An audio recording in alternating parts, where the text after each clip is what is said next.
बोली राधा कृष्ण भगवान की जय। ओम सच्चिदानंद रूपाय विस्फतादि हितेवे तापत्रे विनाशाय श्री कृष्णाय वयम नमः। कृष्णाय वासुदेवाय हरे परमात्मने प्रणत क्लेश नाशाय गोविंदाय नमो नमः।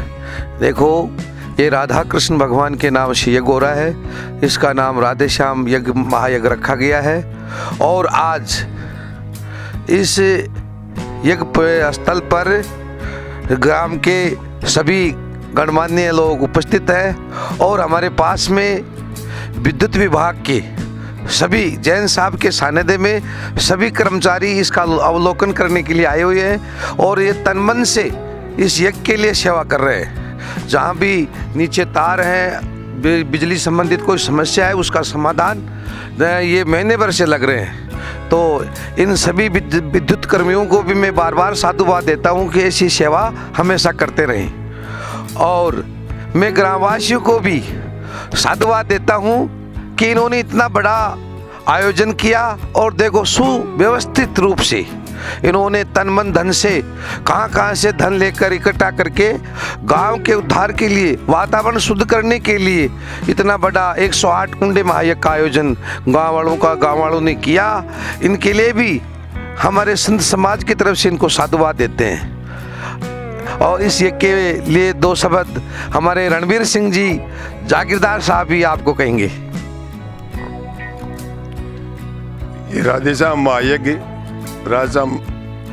महायज्ञ जो हो रहा है वो 9 तारीख से 17 अप्रैल तक चलेगा।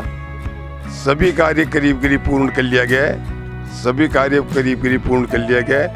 गांव का व आसपास के सभी बस्तियों का, सभी गांवों का पूरा सभी जातियों से सहयोग मिल रहा है।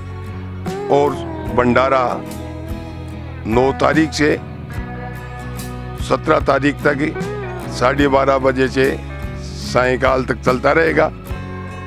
और सभी व्यवस्थित ढंग से सभी कार्य पूरे कर लिए गए। ये संत भूमि रही है राधा कृष्ण की।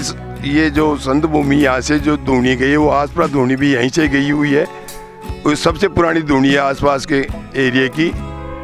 और जितने भी ये वीर भूमि भी रही है, यहाँ शहीद भी हुए हैं, वीर भूमि भी रही है।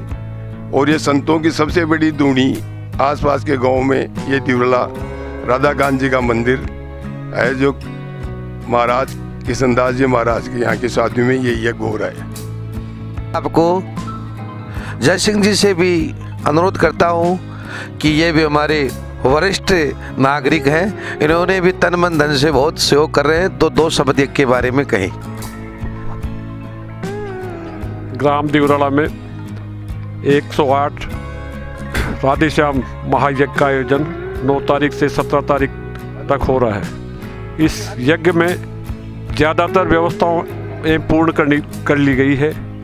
इस यज्ञ में गांव वालों का और बाहर के लोगों का तन मन और धन से बहुत सहयोग दिए जा रहे हैं। इसके साथ साथ प्रशासन द्वारा भी इस यज्ञ में बहुत सहयोग दिया जा रहा है, चाहे वो SDM साहब हो, तहसीलदार साहब, AN साहब, JN साहब, बिजली, वाटर वर्क्स, सब लोगों का यज्ञ के अंदर पूर्ण रूप से, पुलिस प्रशासन सबका मतलब पूर्ण रूप से सहयोग दिया जा रहा है।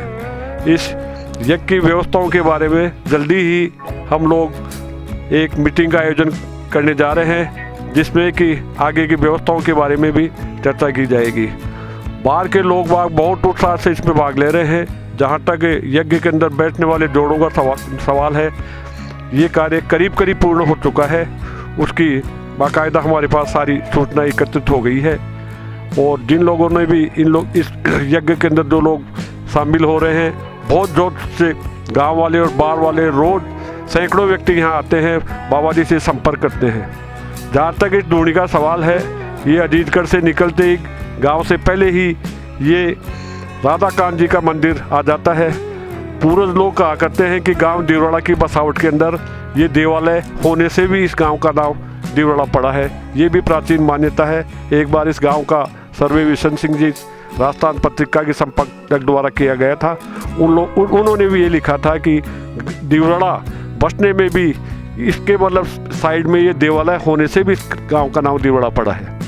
मैं और सभी जो मेरी आवाज़ को सुन रहे हैं सारे भक्तजन, ग्रामवासी, दूसरे गांवों के लोग, उन लोगों से निवेदन करता हूं कि यज्ञ के अंदर ज़्यादा से ज़्यादा मात्रा के अंदर आए हैं और इस यज्ञ के अंदर साधु संतों से आशीर्वाद प्राप्त करें। मशहूर भागवत कथा गायक श्री राम प्रसाद जी जोधपुर वाले यहाँ भागवत कथा और नानी भाई मायरा का आयोजन किया जा रहा है। बहुत बड़े संत हैं, आप सभी लोग यहाँ पधारें और यज्ञ में जितने भी साधु संत और कथा और सबका मतलब आनंद प्राप्त करें। जय हिंद, धन्यवाद। बोलो कृष्णदास जी महाराज की जय, जोड़ा धूणी की जय, राधे कृष्ण भगवान की जय। वरिष्ठ अभियंता नितिन कुमार यादव, देवराड़ा JN ऑफिस में कार्यरत हूँ। और जैसा कि अपन सबको विदित है कि यहाँ श्री राधे श्याम महायज्ञ का आयोजन किया जा रहा है। समस्त ग्रामवासी और महाराज के सानिध्य में एक बड़ा आयोजन किया जा रहा है। दरअसल इस आयोजन के बिल्कुल करीब हमारे यहाँ पावर हाउस है और उससे 11,000 की कई लाइनें निकल रही है और आयोजन बड़े स्तर पे किया जा रहा है। लोगों की आवाजाही निरंतर बनी रहेगी और पूर्ण संभावना है कि अधिक से अधिक यहाँ जो भीड़ होने वाली है उसमें किसी तरह का खतरा न हो।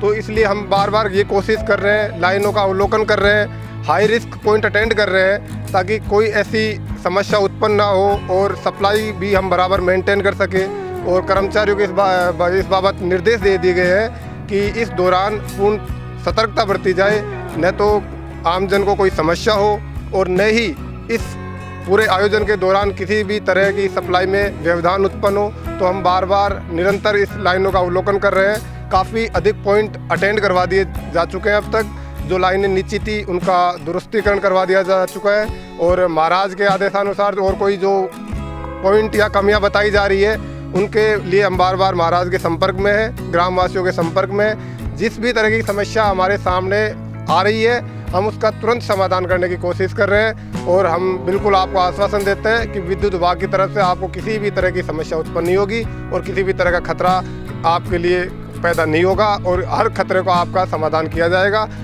कितने भी अधिक लोगों की आवाजाही रहे, इसमें विद्युत विभाग की तरफ से आपको कोई परेशानी उत्पन्न नहीं होने दी जाएगी। बोलो बस महाराज की जय।